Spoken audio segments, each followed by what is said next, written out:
प्रधानमंत्री नरेंद्र मोदी की अध्यक्षता में केंद्रीय मंत्रिमंडल ने 19 मार्च को यूपीआई पेमेंट पर बड़ा फैसला लिया है।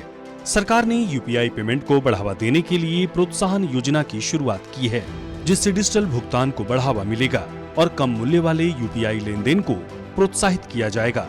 दरअसल वित्तीय वर्ष 2024-25 के लिए कम मूल्य वाले भीम यूपीआई लेन देन जो किसी व्यक्ति से व्यापारी या मर्चेंट यानी P2M को किए गए हैं, उनको बढ़ावा देने के लिए 1500 करोड़ रुपए के अनुमानित इंसेंटिव स्कीम को मंजूरी दी है। ये योजना 1 अप्रैल 2024 से 31 मार्च 2025 तक चलेगी। किसी भी ट्रांजैक्शन को एनालाइज करें तो कस्टमर जो पेमेंट करता है वो पूरा उसका फ्लो इस तरह से होता है। बैंक के बाद में मर्चेंट के पास जाना और इसमें पूरे इकोसिस्टम में कस्टमर्स बैंक, फिनटेक और acquiring bank, payment service provider और थर्ड पार्टी ऐप प्रोवाइडर, ये सब लोग हैं इसमें जुड़े हुए हैं। तो इसमें जब जुड़ते हैं इतने बड़े इकोसिस्टम में, इस सब की एक कॉस्ट होती है। हर कोई अपने अपने कंप्यूटर सिस्टम्स रखता है, हर कोई अपने अपने एक पूरा साइबर सिक्योरिटी वगैरह वगैरह सब सिस्टम्स को अपडेट करना, सिस्टम्स को ऑपरेट करना, उस सब की कॉस्ट आती है।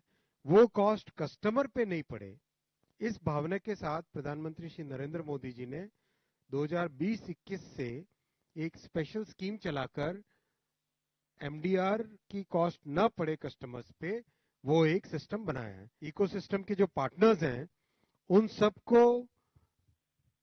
सब की कॉस्ट को मिनिमाइज करना, फिर एफिशिएंसी मेंटेन करना, उसके लिए एक स्कीम बनाई है। और ये स्कीम आज आगामी वर्ष के लिए भी अप्रैल टू मार्च FY 25-26 के लिए भी ये स्कीम अप्रूव हुई। 1500 करोड़ रुपीस की ये स्कीम है।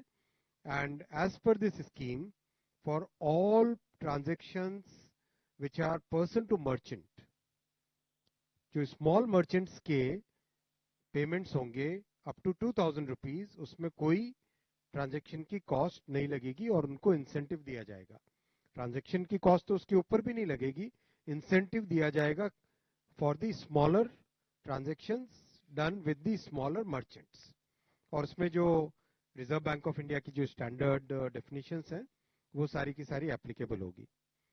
तो ये एक बड़ा फैसला लिया गया है और इसमें रीइंबर्समेंट की टाइमिंग वगैरह बहुत क्लियरली डिफाइन की गई है। छोटे व्यापारियों के लिए 2000 तक के यूपीआई लेन देन पर मिलेगा लाभ। प्रति लेन देन मूल्य पर 0.15% का मिलेगा प्रोत्साहन।